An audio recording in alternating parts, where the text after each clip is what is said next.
자, 가정법 과거에 대해서 얘기해 볼게요. 자, if we knew how to swim, we could have more fun.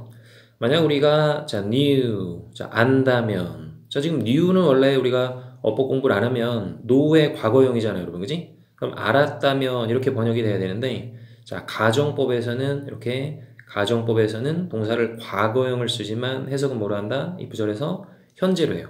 그래서 if 주어 자, 보면 동사의 과거형이라고 돼 있잖아. 그러면 if가 나오면 영어는 가정법만 있는 게 아니라 조건 부사절이라는 것도 있어. 그죠? 자, 조건절은 뭐야?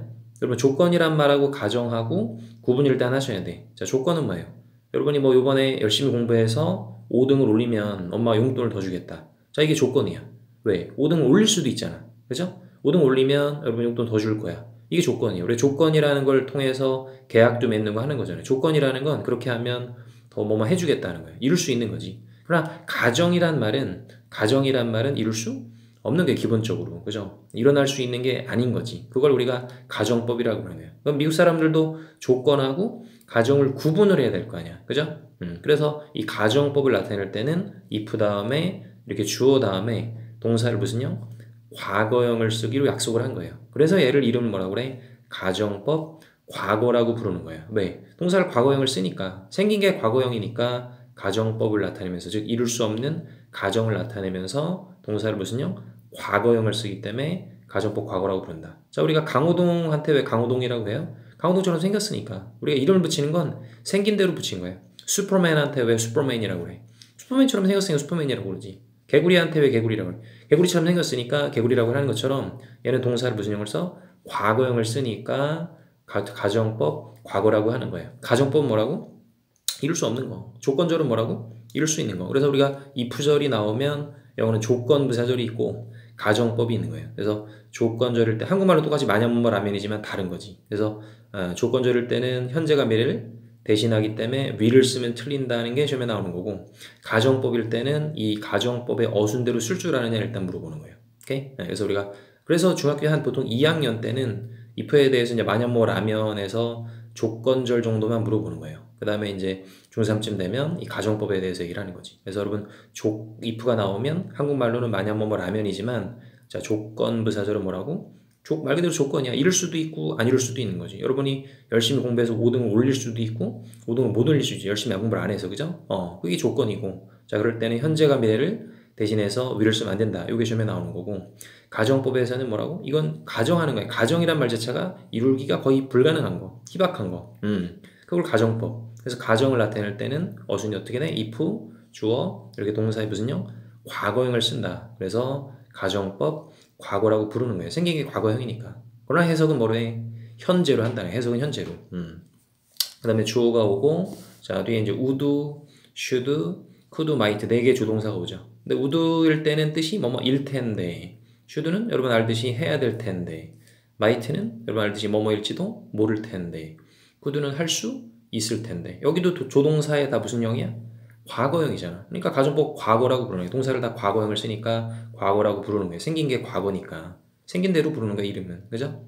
근데 해석은 역시 뭐야? 지금도 얘기했지만 우드는 뭐일 텐데, 슈는 해야 될 텐데, 마이트는 뭐일지도 모를 텐데, could는 할 수 있을 텐데. 해석은 현재로 한단 말이야. 그죠? 그다음에 조동사 뒤에는 동사에 원형 온다고 중1 때부터 배웠죠? 그래서 이 가정, 자, 미국 사람들이 현재 아주 이루기 불가능한 어떤 희박한 가정법을 나타낼 때는 가정을 나타낼 때는 if 다음에 주어 다음에 동사의 무슨요? 과거형을 쓴다. 그 다음에 주어 의미에 따라서 이걸 구분하는 문제를 낼 수 있는 거예요. 일 텐데 할 땐 would, 해야 될 텐데 should, 뭐일지도 모를 텐데 might, 할 수 있을 텐데 could. 그 뒤에 동사의 원형을 쓴다. 결국 시험 문제는 이 어순대로 여러분이 쓸 줄 아느냐 서술형을 내는 거죠. 그죠? 자, 그럼 예문을 통해서 다시 보면 If we knew how to swim, we could have more fun. 자, 우리가 if, 주어, 동사에 지금 무슨요? 과거형을 썼다. 그죠? 그 다음에 뒤에 주어, would, should, could, might 중에 could를 썼고 뒤에 동사를 원형을 썼네.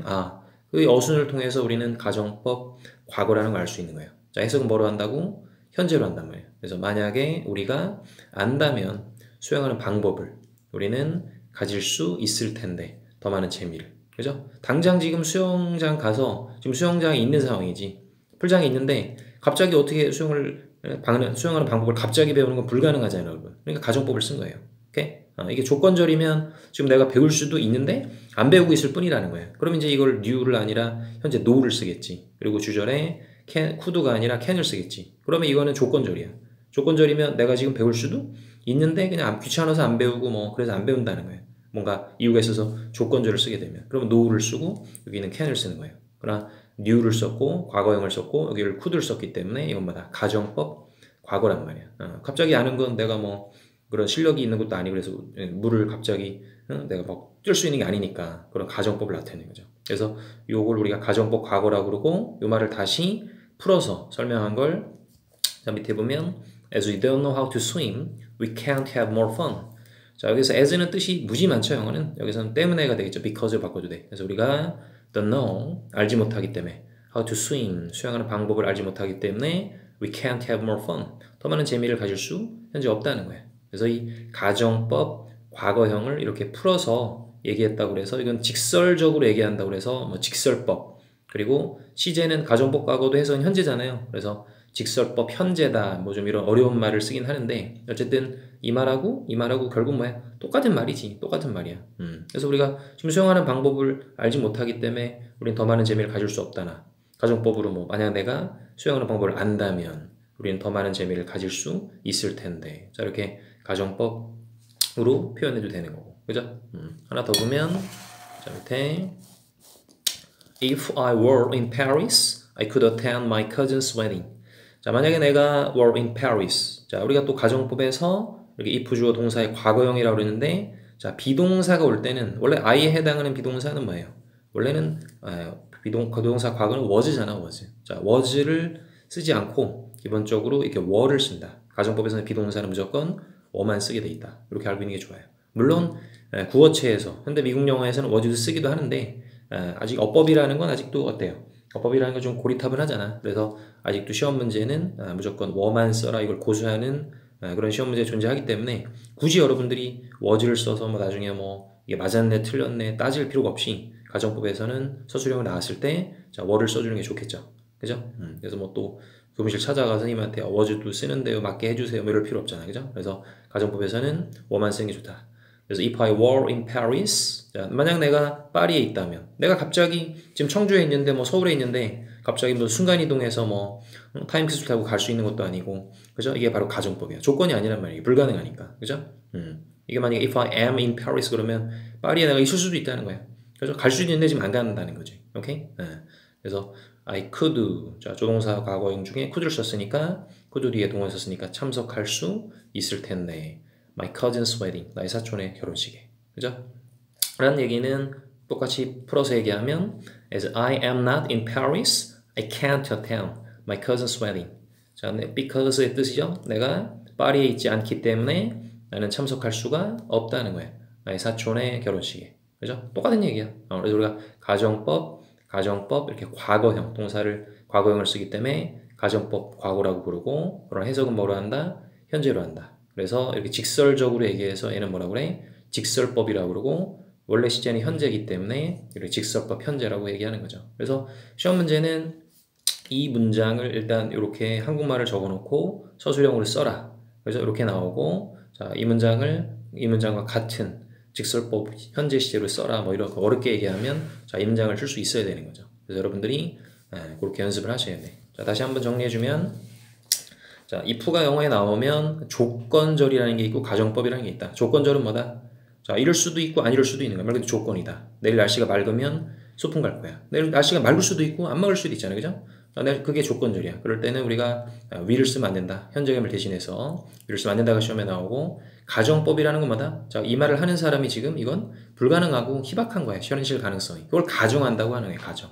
그래서 가정을 나타내면서 동사를 무슨 형을 써? 이렇게 과거형을 쓰기 때문에 가정법 과거라고 부른다. 자, 그러나 해석은 뭐로 한다? 현재로 한다는 거죠. 오케이? 그래서 가정법은 시험에 뭐가 나온다? 결국 이 어순대로 술주나녀가 나오기 때문에 여러분이 어순을 암기를 해두셔야 된다. 어순이 어떻게 돼? if, 주어, 동사의 무슨 형? 과거형을 쓴다. 그 다음에 주어, would, should, could, might. 의미에 따라 바뀌죠. would는 뭐뭐일 텐데, should 해야 될 텐데, could 할 수 있을 텐데, might는 뭐뭐일지도 모를 텐데. 그 뒤에 동사의 원형이 오고. 그죠? 그러나 해석은 뭐로 한다? 현재로 한다. 그죠? 그리고 비동사를 쓸 상황. 이렇게 비동사를 써야 되는 상황에서 무조건 뭐만 쓴다? 워만 쓴다. 그죠? 또 하나 여기서 시험에 나오는 건, 자, if를 빼면 뭐 된다? 이게 도치돼서 were이 앞으로 가고 I가 뒤로 가서 were I in Paris 이렇게 써야 돼요. 자, 이건 뭐 보통 고1 때부터 나오기 시작하고, 일단 중학교 과정에서는 역시 뭐야? 뭐든지 기본이 중요하고 기초가 중요하죠. 기본을 제대로 확실히 알고 있느냐를 그것을 다져주는 과정이 이 중학교 영어 과정이기 때문에 여러분들이 이 기본에 대해서 충실하시고, 결국 기본이 잘 돼 있는 사람들이 뭐든지 잘해요. 그죠? 영어뿐만 아니라 뭐든지 수학도 그렇고 뭐 다른 일도 마찬가지죠. 그래서 기본에 충실해서 이 중학교 때 기본적인 걸 잘 숙지를 해주셔야 돼. 역시 늘 얘기하지만 이해라는 거는 이렇게 뭐 강의를 통해서 우리가 이해를 한 번에 할 수 있어도 역시 그 이해만으로 공부가 끝났다고 착각하면 안 되죠. 결국 이해한 걸 반복해서 여러분이 숙달이 되고 암기가 돼야 하셔야 되고, 그래서 언제까지 또 기출문제를 바탕으로 이게 많은 문제를 풀어보면서 그 문제를 틀리지 않을 때까지 연습을 하는 노력. 자, 여기에서 좋은 성과가 나오는 거기 때문에 이해한 걸 반복해서 암기하고, 그리고 기출문제를 바탕으로 많은 문제를 틀리지 않을 때까지, 완벽은 없지만 완벽을 추구하는 거예요. 그래서